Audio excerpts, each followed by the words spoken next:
Welcome, everyone. You have now entered the cosmic radio receptors of KCIW 100.7 FM in Brookings, Oregon. Thank you for tuning into this week's super fabulous program. I'm Dr. GiGi, and my co-host is usually Jacques Kepner, but he's still away, albeit on his way back. So he won't be here in person, but certainly in spirit again. Here's a little shout out to our Missouri gang. Love you guys. Also a shout out to our long-term listeners, Jaden in Crescent City and Chuck in Harbor. Anyway, for the reason that Jackie's not here, our format for the Doc and Jacques show is going to be a little bit different today again. But I also want to mention that you are hearing this live show on KCIW in Brookings, Oregon. But the same show will be rebroadcasted in exactly 1 week from now, each and every Wednesday on KZZH 96.7 FM in Eureka, Humboldt, at 8 a.m. in the morning for the early morning riser, and then a few hours later at 1 p.m. at KFUG at 101.1 FM in Crescent City, California. So, as mentioned above, the format is going to be a little bit different. Last week, my twin was here, and she told us about rehydrating the intervertebral discs. I'm only saying, I hope you remember. Today, I have my son, Lukus, here. He substituted once before for Jackie. Hello, Lukus. Hello, everyone. I have returned, more powerful than ever. Okay. Thank you. And we're now turning our attention to our first guest, Dan Schmidt, who also brought his trusted friend, Doc Belardi. He's in the peanut gallery, but he does have voice privileges. Dan Schmidt is a recent elected harbor commissioner in Crescent City. But wait, there's more. Lukus? Today, we want to talk a little bit about the decline in local newspapers, especially in regards to recent developments with the Triplicate. Since 2008, the largest 25 newspapers went from employing a little over 15% of American journalists to 40%. Whoa. The result is these larger monolithic papers are recycling more of their content and focusing less on local issues. Certainly, this is bad for everyone who loses their local paper, but the consequences will reverberate further than the city limits. Local reporting informs larger stories, statistically decreases local corruption, and increases civic involvement in the community. From 2019 to 2022, an average of 2 local newspapers were being closed a week. And when a town loses its last paper, it's considered part of a news desert. Today, we're wondering if the desert is spreading a little further west, claiming the Triplicate and capping a legacy that started in 1879. To answer that question, we have Dan Schmidt here in the KCIW studio. Yeah, Hi. Thank you, Lukus. Welcome, Dan. Thank you, Dr. GiGi. All right. Well, so we're starting from the beginning. Where were you born and raised, Dan? Born in Corvallis, Oregon. Okay. And when my dad graduated from Oregon State College, with an engineering degree, the entire aerospace industry moved down toward the San Fernando Valley in Los Angeles. And all the aspiring aerospace engineers ended up down there. My father was one of them. Mm. And after we outgrew our house, because I have 6 brothers, Whoa. We moved to Simi Valley, where I was substantially raised. And then from there, I was in the Army and got out, and here I am. Well, What brought you to this lovely area?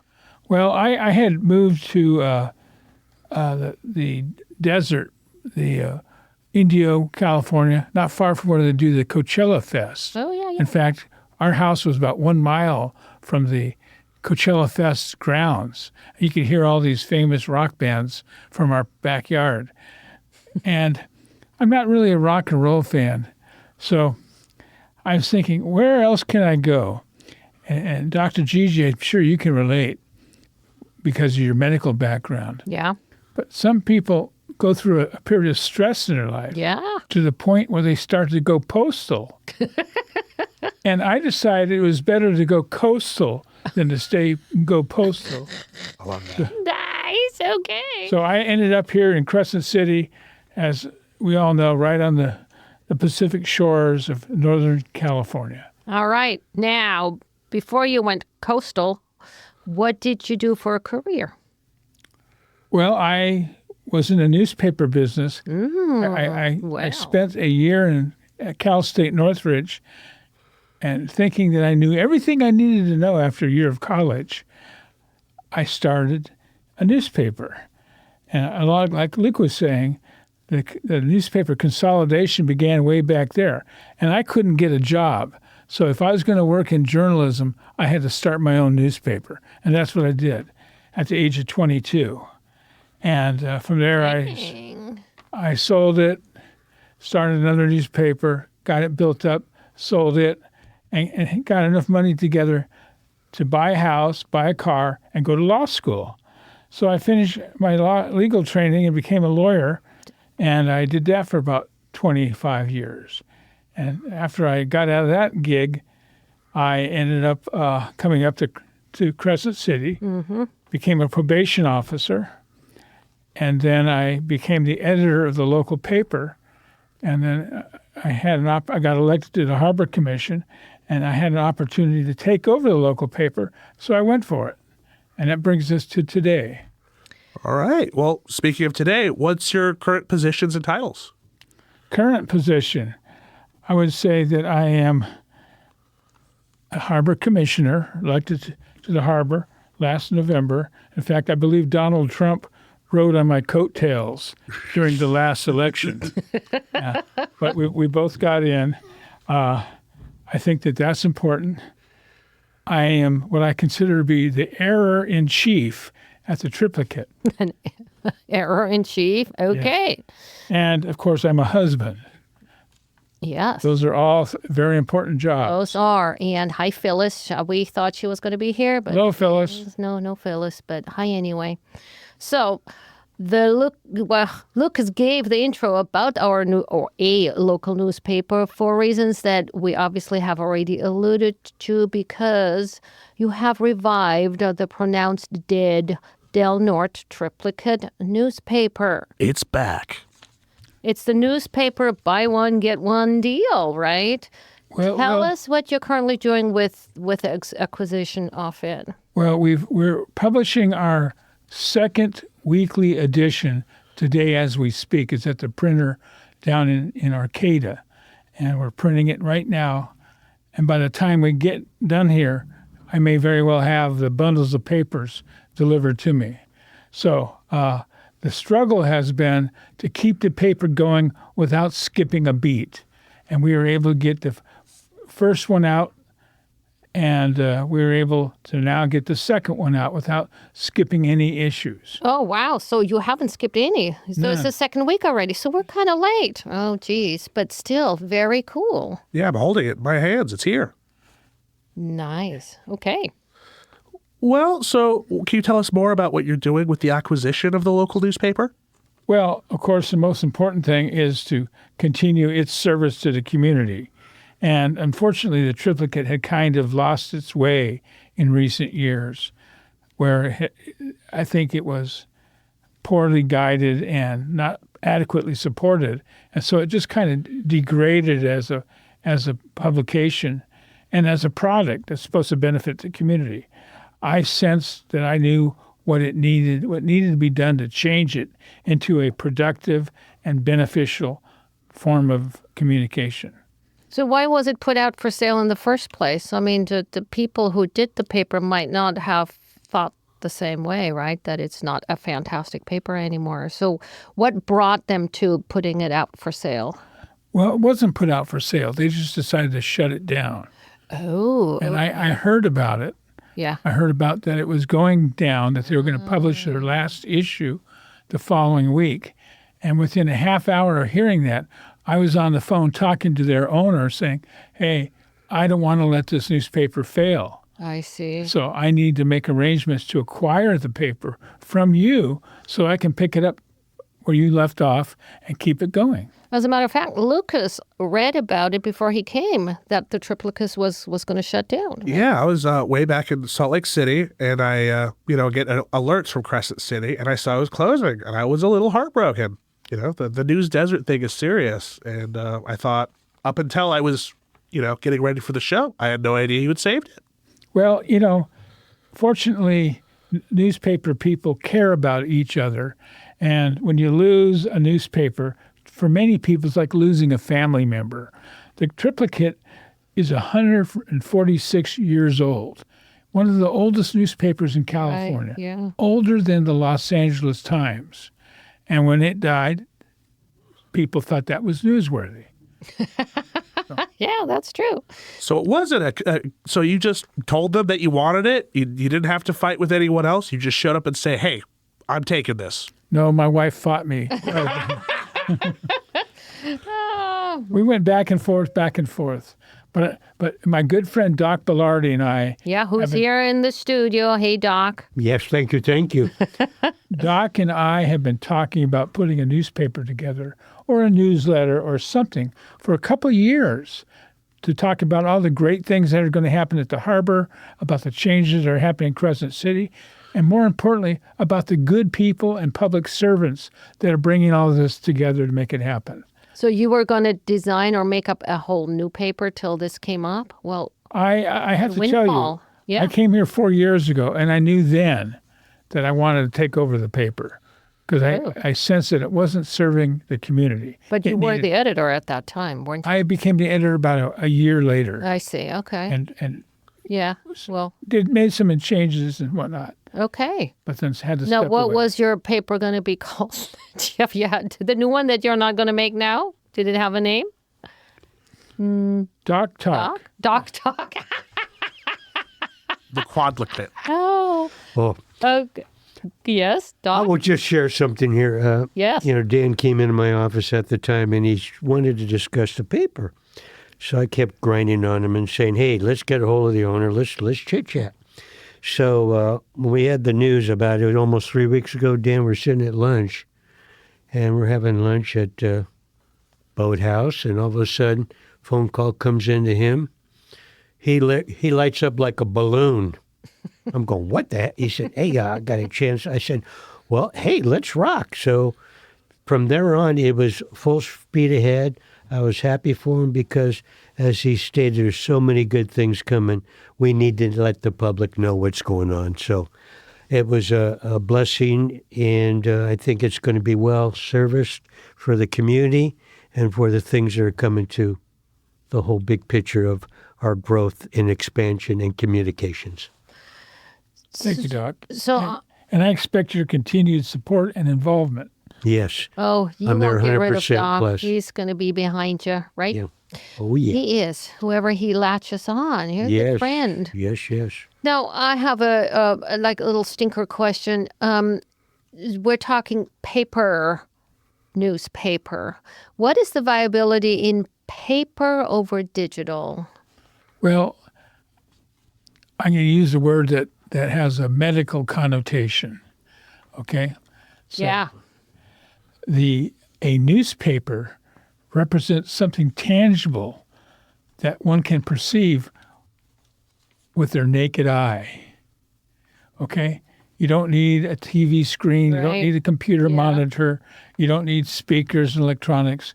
It's something you can hold, read, and absorb with the unaided naked eye. And consequently, what is printed in the newspaper has some permanence that broadcast or televised information can change in a moment. A YouTube video can be edited and from 1 hour to the next can be completely different. Right. A newspaper is a permanent record Right. of what was published. And a lot of people want to hold that in their hand. They want to they want to clip out the picture of their grandkids and send it to their other children. It's something that I think marks a milestone in the life of a young person when, whether it's due to some success on an athletic team or in school, they get their name in the paper, their picture in Yeah. the paper. Yeah. And that does so much more for a child than some random notion on a website or something. Facebook posts, those are millions of those. Nobody cares about those anymore. You want to see a picture, you want to clip it. get excited about it. Yeah, you can't put a Facebook post in your scrapbook or send it to grandma. Well, an interesting aside, too, I don't have the exact numbers here, but if you look at the profitability of digital and print, digital is doing better. It actually makes much less money than even newspapers. So it's kind of this weird situation where everyone has more access to digital, but it's actually quite hard to make money off of it. Like a local newspaper, people buy ads, it's local to them. Digital media has a problem where nobody wants to pay for it, right? It pays for little advertisements, but no one's saying, hey, I'm going to give money to CNN to read an article. Well, I believe in the commercial viability of a printed weekly newspaper.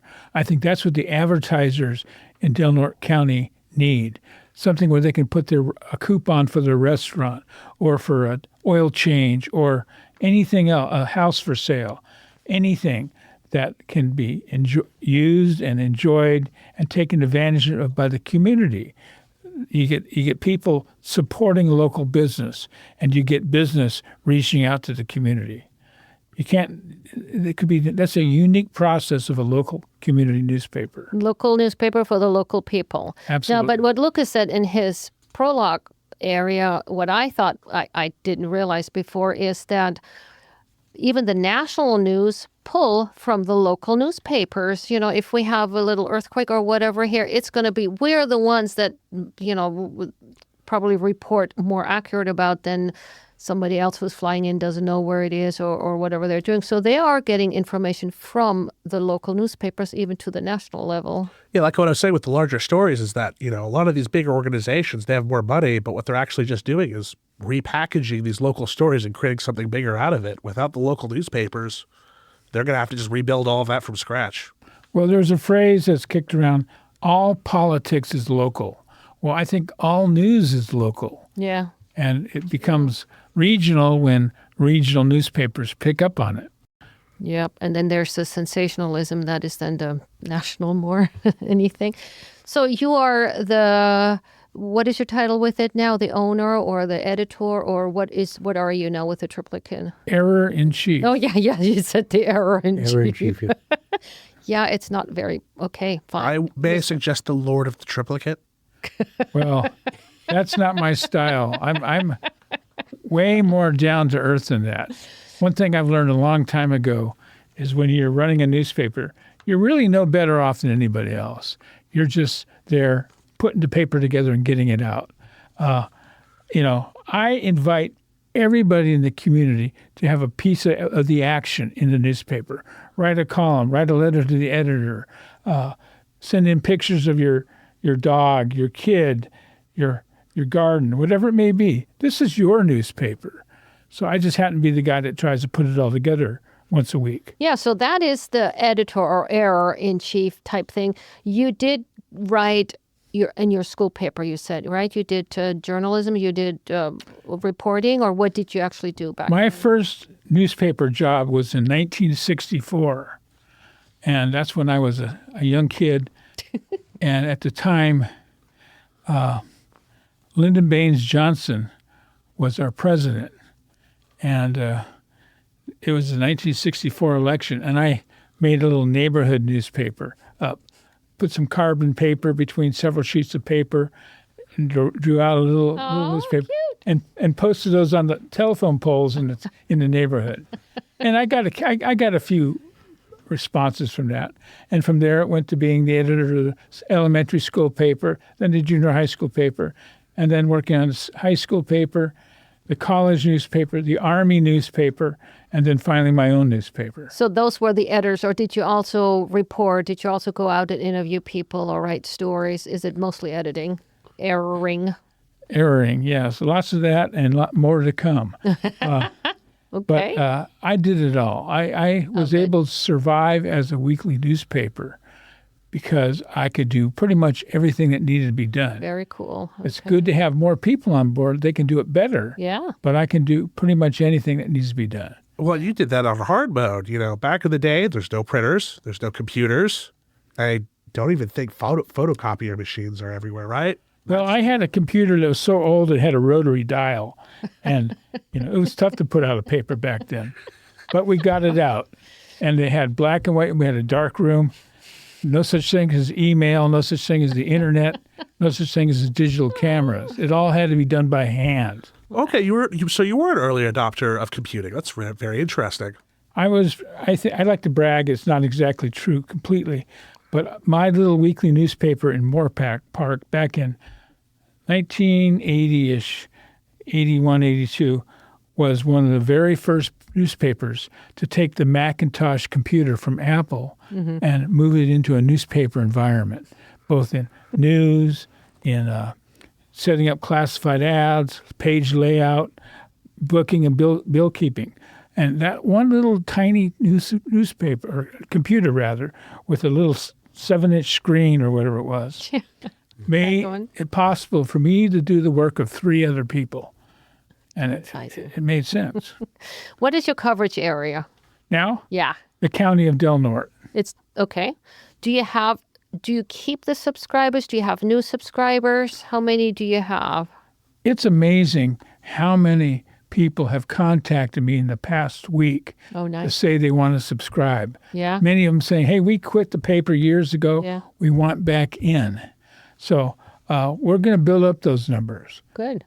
All right. Well, speaking of, what are the challenges that you're facing right now? Well, the biggest challenge is you got to get it ready for the printer. Printers have many dozens of clients, and to get a window of opportunity to print is not easy. So you got to be ready to go when the press is ready to go. Oh, you don't have your own press? Oh, no. I rely on a many multi-million-dollar printing plant in Samoa, which is just outside Arcata, California. A very fine newspaper printer. They have a incredible printing operation there. They also have a great restaurant with I a know, Samoa yeah. kitchen. Yeah. That place was good.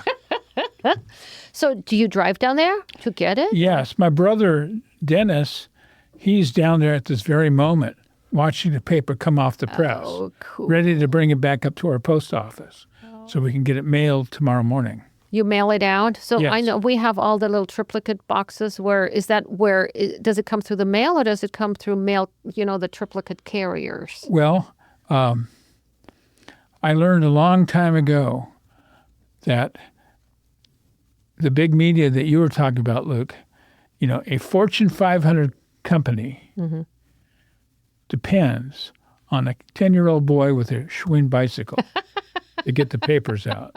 Yep. So we have a different model. We're going to mail it to our subscribers, but we're going to make it available for news racks and at liquor stores. Oh, I see. Things To like pick that. up. Yeah, and I think that's how it has been done, right? Over-the-counter sales, yes. Okay. Well, so what's your plans to have the newspaper support itself? Well, a newspaper supports itself off of advertising. And that's what advertisers, they want to get their message out to the public. And we can do it cheaper because we're sending it out to a wide audience and we're paying the postage to mail our paper out.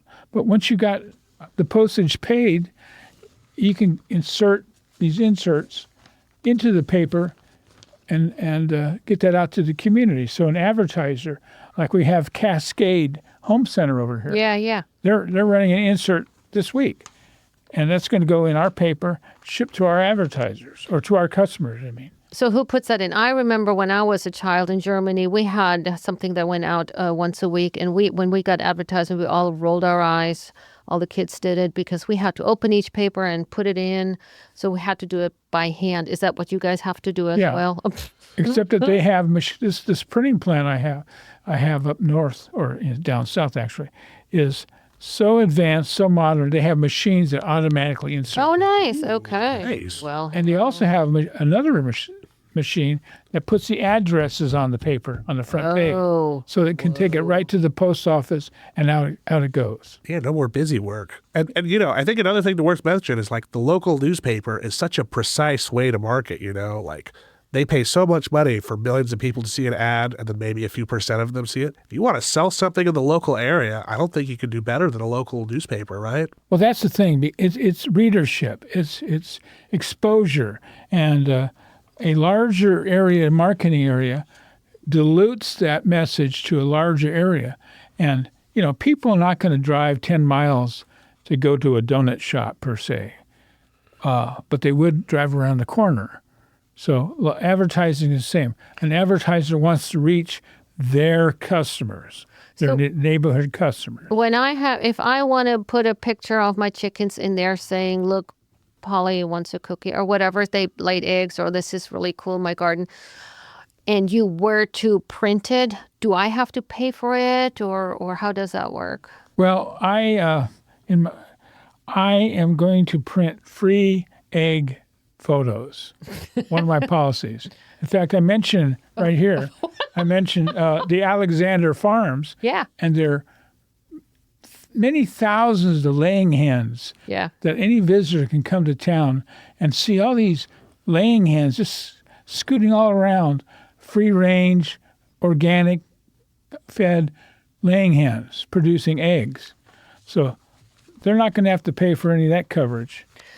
So you actually brought a couple of copies of the Norte Triplicate, and the front page says, Daniel Schmidt declares, I'm not giving up on the Norte Triplicate. And there is this double page long thing to read through, which says it all, like the laying egg, chicken egg pictures are in there.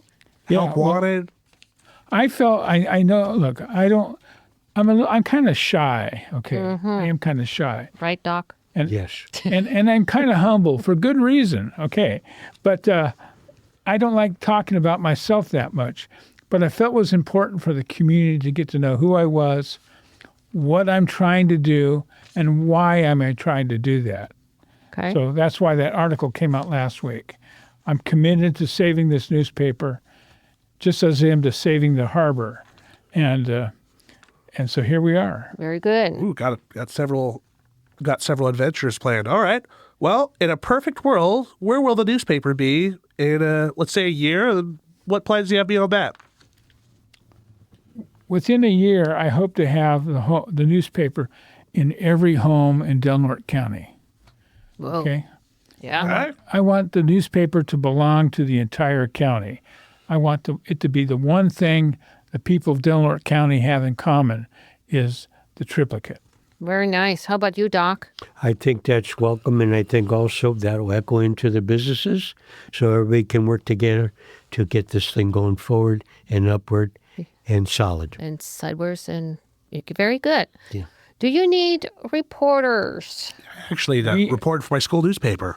We need more help than I can possibly get into here. The main thing I need graphic artists who can handle some of the later configurations of processing, paid pagination. There's some Adobe products that we're involved in. I need editors, I need columnists, I need photographers, I need people that have advertising sales experience. I need everybody. You need everybody? I Okay. need everybody. Well, and to answer the question I was going to ask of how people contact you, you very handily put your phone number at the end of the newspaper. I don't think anyone's going to have a hard time finding you. I've gotten many, many phone calls, and I'm waiting for Dr. GiGi's call right now because I'm expecting her to say, Dan, I want to write a column on healthy living. Okay. We might just do that. Yeah. Hey, so tell us the website and the subscriptions. Well, my cell phone, my personal cell phone, is 760-953-5321. And I carry that phone with me wherever I go, and I will answer every call, read every text message, and get back to everybody who attempts to contact me. Very cool. Before we let you go, Dan, and we have to actually break for the mid-break break. Okay, let me do this because time flies when you have fun. So you are hearing the Doc and Jacques live radio show. We're proudly broadcasting from the KCIW 100.7 FM studios in lovely coastal Brookings, Oregon. The list of major sponsors for your community radio stations are Advanced Airlines, flying in and out nearby Crescent City to Oakland and LA 7 days a week. Michelle Bupert with our own vibrant local Curry County Chamber of Commerce, Nick and Lisa Rail and the PPA, or Partnership for the Performing Arts, and the medical team, that would be partially me, at the Chetco Medical and Aesthetics in Harbor, Dan and Phyllis Schmidt from Crescent City, whereby Dan is in the studio right now, Doc Belardi from Crescent City, who just barely left the premises because we have shift change, and lastly, my dear co-host, Jacques Kepner. On behalf of KCIW, thank you all. But before we let Dan go, we just want to thank you, Dan, for your work. We'll bring out your phone number again. You want to say it again? Or Yes. Okay. It's a cell phone, so I accept texts on the same number, 760-953-5321. Actually, we almost forgot. Dan, I believe you had a message for the young folks. I do indeed. And the young folks, I have something to say to you right now. Get off your butts. There's no worse way to spend your time than to be on drugs or watching television. There's a big world out there to enjoy, to seize upon. Right now, we have these businesses all throughout our community where the owners, founders, managers are aging out. They're getting old, like me. And they don't have anybody to fill the slots, nobody to come up from the second generation. If you're a young person with any ambition at all, any talent, any drive, you need to find a local business. Work for it. Prove your skill and ability. And you may be able to take over a business that's been around for decades or generations, just like I did with this newspaper. I walked in and picked up a 146-year-old newspaper for a song. For a song. Now, how much would it take to buy that off the market? Hundreds of thousands of dollars. So I'm saying if you're a young person, you could do the same thing, whether it's an automotive repair shop, a restaurant, a retail store. You can carve out a future here locally by working for a store that needs your support. Well said. Thank you, Dan. Thank you. Doc left, but Dan, please stay because you can join our two new guests. Now, let me prologue that for a tiny second. During the third week in August, we celebrated the third Wild Rivers Film Festival here in our own little Brookings locale.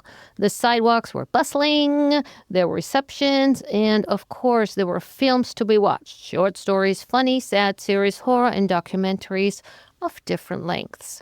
Today, we have in the studio two men who volunteer here in this very KCIW studio and, incidentally, also for the Wild Rivers Film Festival.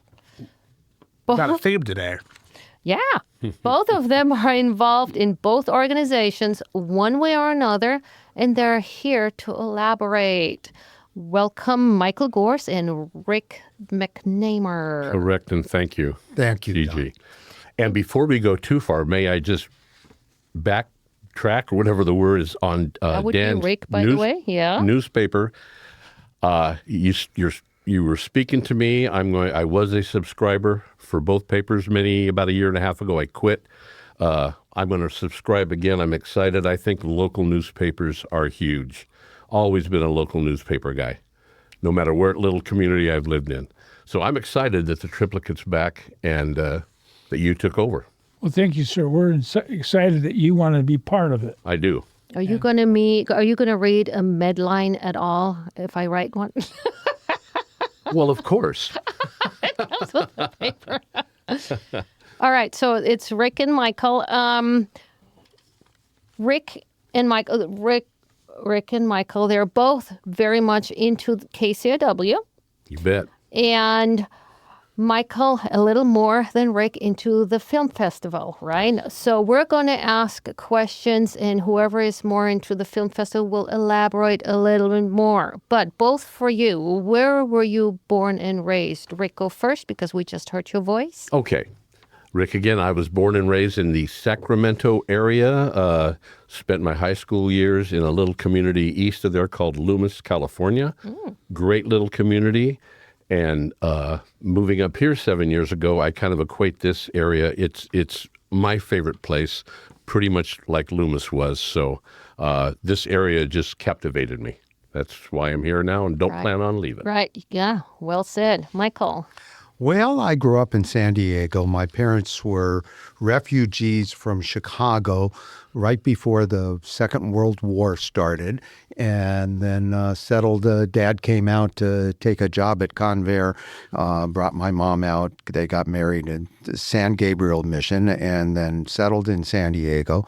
And when World War II started, Dad entered the Navy and went off, and then came back and decided being a postman in San Diego was going to be more fun than being a machinist. So that's where that started out. And back in those days, in the early 60s, I'm 71, and back in those days, San Diego was a sleepy little Navy town still, a sleepy little port town. And Brookings just kind of feels like San Diego felt back then in my childhood, and I absolutely love it. I ended up getting into show business by circumstances we aren't going to go into today, too complicated, but ended up doing Grand Opera in San Diego for the San Diego Opera Company and the road shows that would come into town. So I got hired to go off on the road and ended up settling in Los Angeles later on after falling in love with a dancer on the road show. And that was kind of cool. And she ended up helping me get into television in Southern California, in Los Angeles. And I ended up doing a lot of network television and specializing in doing live stuff. So I have been doing live TV for about 35 years down there. And when I retired, it was because when I retired, I realized we no longer have our stories. And this is where I'm at one in the same heart with you, Dan, on where we've lost is when our stories disappeared, when the hedge funds were allowed to buy up all of our local newspapers and take them apart for pieces and put the cash in their pocket and put people out of work and turn our stories over to the people that were homogenizing rather than actually telling our stories. So my joy up here with Wild Rivers folks and KCIW is this is where we get to tell our own story our way. And you're doing the same thing, sir. I can't tell you how much I love it and appreciate it. I love it too. It's a wonderful opportunity. There's nothing more special because literally in media, there's a whole lot of media out there. You know that. There's media everywhere. How much of it's real? How much of it's not bots? How much of it's completely from the heart and creates the economy for the area? And that's the goal of Wild Rivers Film Festival, is to create the new film economy for the Northwest for Coast, us for here. the Pacific we Northwest. have everything. The radio, the film, the newspaper has the local interest. So I try to be smart. So I asked Google what film and paper have in common, and they actually said Google or whatever Siri said, curating content, building an audience, and leveraging publicity. So that's what we're all into, I guess. And in the nature of the Wild Rivers Film Festival, the whole idea is to have the festival here in August and not only entertain our locals, which is hugely important, obviously. We're here to have fun with the films. But more importantly, it's to bring the filmmakers who have made these films into town and introduce them to our community and our people. We do the film workshop also at the beginning of summer. We're trying to train our kids so they will be knowledgeable and available to work in the future film economy here. And we're just trying to kickstart that from the get-go. Yeah, I had a chance to attend the Palm Springs Film Festival a number of years back and to listen to the producers and the directors and some of the actors and their energy and passion for their craft is just very inspiring. And the kids catch that too. Yeah. This is all part of what we're trying to do. It's all about the future. And so there you go. All right. Can you give us a recap of the Wild Rivers Film Festival from your perspective? Recap. Well, we had a good year. We could have had more people, and next year we will. We are, it's the third year. The first year was a post-COVID routine that kind of went a little weird, a little south. But in order to save them, in order to create something of value out of it, they did a thing with Sky Marie and the dance company, local dance company, called Small Town Nutcracker, which we were able to show at the festival this year, which was our local kids, our dancers and whatnot, and the kids from the workshop filming. And it was an act of love done in desperation during COVID times. They made a couple of mistakes, and one of which, yeah, exactly. And they picked music that was under copyright. It's Nutcracker music, but they could have found Nutcracker versions that were not covered by copyright. But they did it with copyright. They are now reimagining the music in the film and an otherwise great film, and are about to get it out into open distribution. So it's going to get a contract. So It's you gonna were make involved money. all 3 years then? No, year 2 and year 3. Okay. Yeah. So before we get really big time into the festival, I want to highlight that you both are at KCIW. And I know Rick has a show. Do you want to talk about your show for a second? Well, sure. And that me getting to Wild Rivers Film Festival was Michael was a big part, so was Sue Wright. But yeah, I volunteered here about, God, I think I'm working on 2 years. So Ray Gary, my teacher, he got me involved in doing a live show, Curry Cafe, every Sunday from 3 to 4. And it's really, all my life as a kid, I wanted to be in radio. I even I wrote to our local rock station in Sacramento many years ago trying to get on. Never got on. But at 71, I finally made my interlude, thanks to somebody told me, and I've been told before, oh, man, you got a voice good on radio. I was in the checkout line at Safeway about 2 years ago, and a kid was behind me. He goes, man, you ought to do some voiceovers for, like, video games or something. And I thought, I knew KCIW was here. I got here, called the number. Kelly Hansen was the volunteer coordinator at the time. Said, come on in, volunteer. And I've been doing it ever since, and I really have a good time here. It's met some great people along with the people I met at Wild Rivers Film Festival. This is a wonderful volunteer community. Now, your card says Rick McNamer, volunteer. That's your title. Yeah. Where do you volunteer all? What do you do? Here, well, here at KCIW. Along with our live show with Ray Gary. Come in every Wednesday, do the voices for the PSAs. I actually, my late wife would be so surprised because I do a lot of computer work for this outfit, and I've never been good on a computer, but I was tutored by some really good people, and it took a while for me to get it. So, and I spend some time doing that, and I just enjoy volunteering. Like I said, met some great people here. And Wild Rivers, too. So, Rick, can I ask you a question, sir? Well, sure. Are you a letter to the editor writer? I have written some letters to the editor in the Triplicate. And then maybe we chatted a little bit about, but the reason I got out of that here about a year and a half ago, like I said, subscribed to both papers.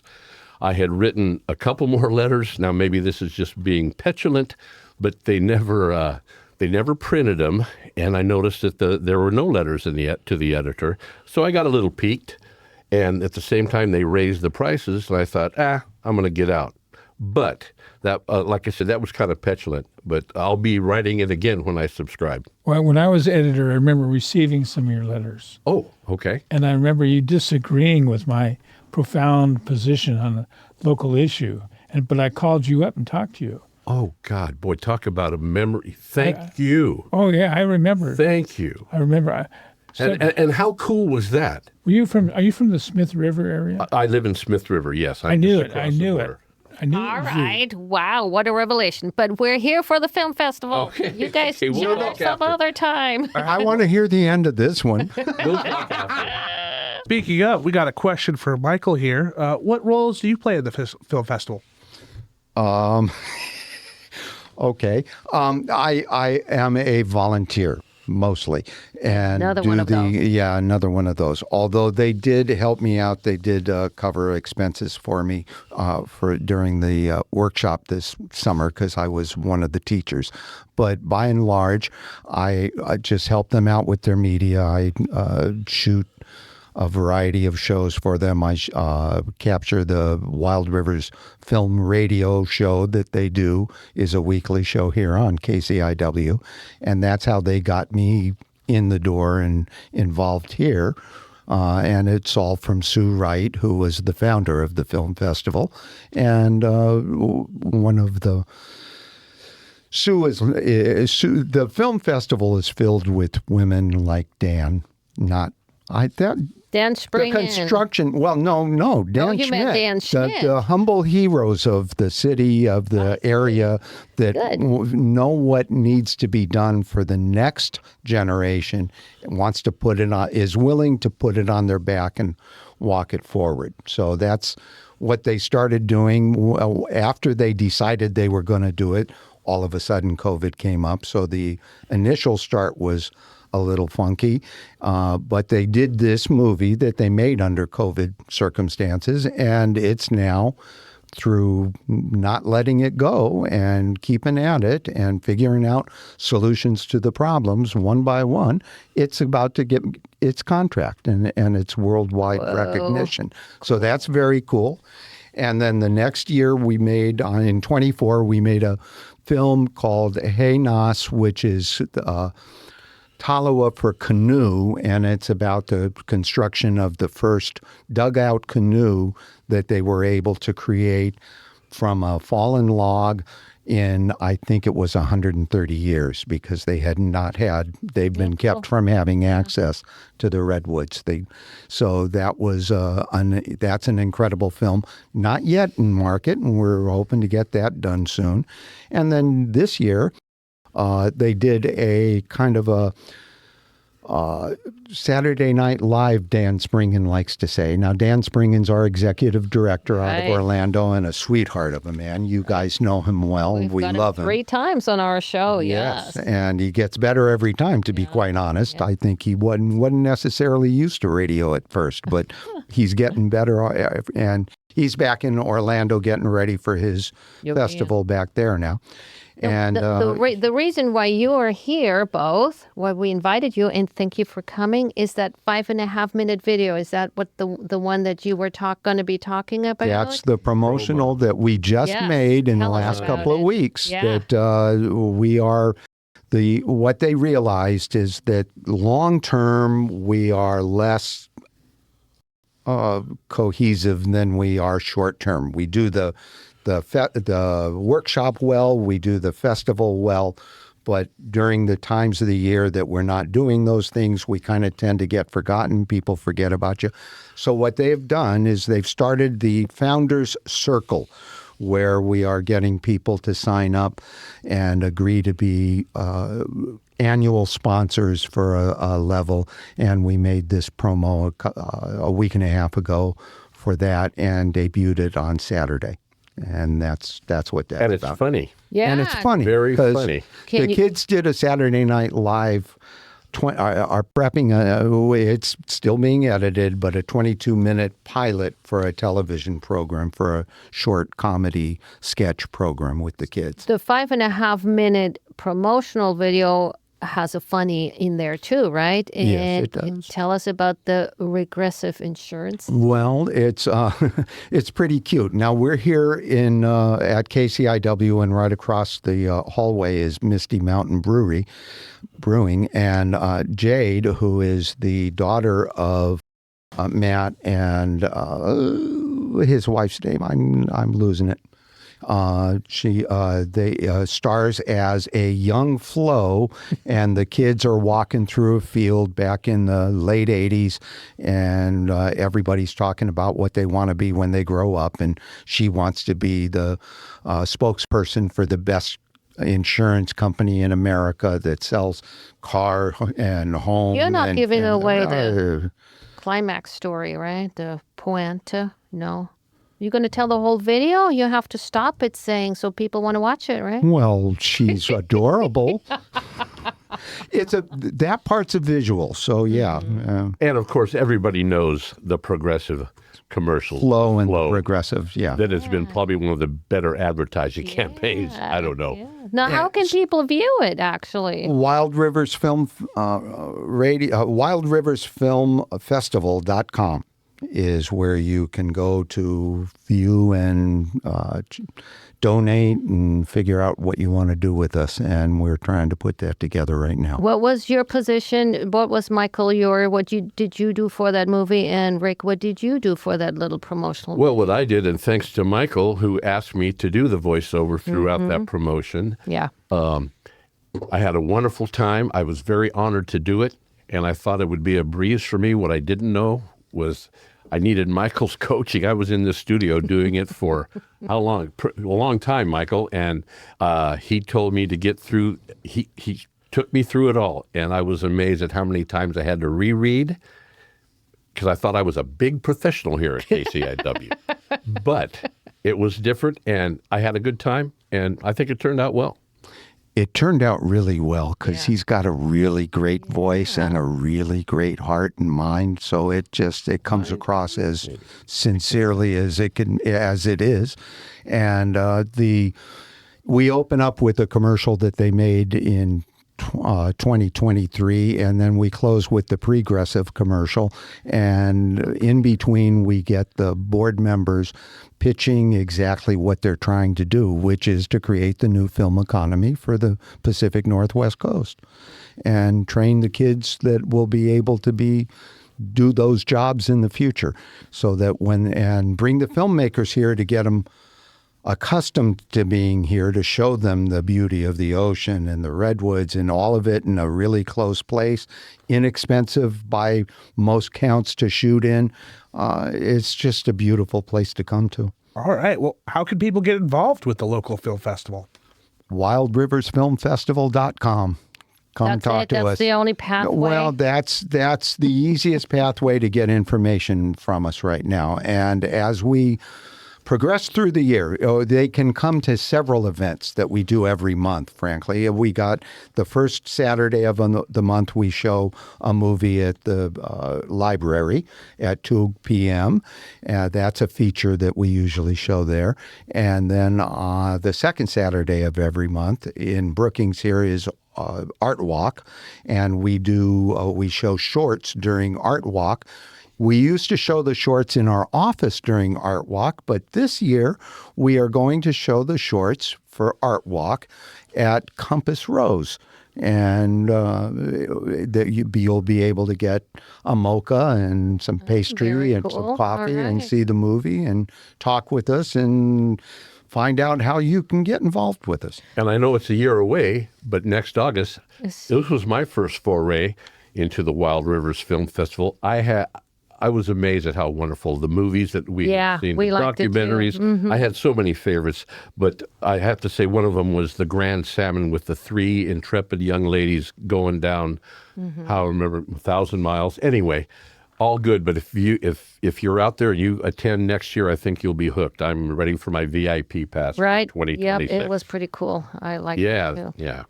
Now, how may you, Rick and Michael and Dan, work together? Possibly we're in the media, we're in the locals media supporting us. How can you work together? What do you think? Well, as you know, I'm a member of the Crescent City Harbor Commission, Right. and we're going through a major upgrading and repair of the harbor, the entire harbor. Well, we have a fabulous building that would make an excellent soundstage. In fact, I serve on the 5-county Visitor and Convention Bureau. And we're always talking about, oh, this is where they filmed Star Wars, and this is where so-and-so showed up. Tom Cruise was going to do something at the airport and all this kind of stuff. Well, we have a big-ass building that used to be a place where they refurbish large ocean-going vessels.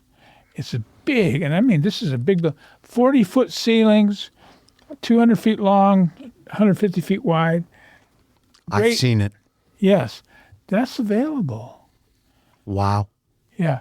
Oh, for film shooting? Is that what you're saying? Yeah, the Lynette showing? Braillard, she's like the head of the visitor team, thought that it would be a perfect place for something like a Netflix production crew, so they can have a whole series filmed there and not have to tear apart the stages every episode. So it's got that. It's a great resource.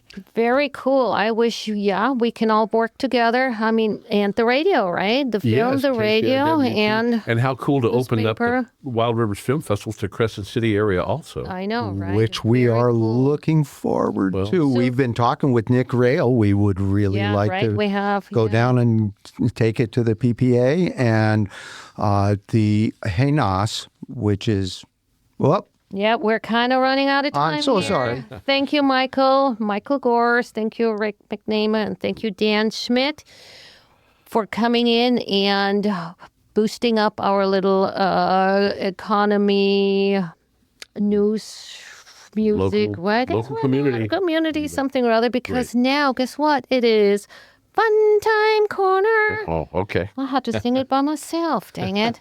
So, today the Fun Time Corner is kind of very short, but did you know Missouri borders 8 other states, tied with Tennessee with the most borders to other states? Did you know it takes more energy to send something to the sun than it does to escape the solar system? Did you know that Oregon is home to the world's deepest lake, Crater Lake? Did you know it was the world's deepest lake? Baikal? Huh? Baikal? Not Crater Lake? anymore. Not anymore. This is supposed to be the deepest lake, Crater Lake. Yeah. Oh, well then, right? Did you shut my know? mouth. Did you know that the Del Norte Triplicate in the current form was founded in 1912, the year the Titanic sank? The Oreo cookie was introduced, and the first transatlantic flight took place. Did you know, lastly, that the precursor of the triplicate was founded in 1879, the year Albert Einstein was born? Right? Did you know? Did you know? We do now. Thanks are again now for informed. coming. I think it was very interesting, and I'm really hoping we all can collaborate and gain. The youth will love us to work together for their good, right? Sound like to me a door's been opened. Yes. And everybody else, you have been listening to the Doc and Jacques show on KCIW 100.7 FM in Brookings, Oregon. We hope you have enjoyed the show as much as we have with our guests Dan Schmidt, Michael Gorse, and Rick McNamer. Special thanks also to our sound engineers, Tom Bozak, Ray Simon, as well as Linda Bozak and others. And as Jackie would say, peace and prosperity to our guests and talented sound engineers. So that was him saying, email us if you know anybody who wants to be on the show, docandjacques@gmail.com. Thank you very much, and see you later. Bye.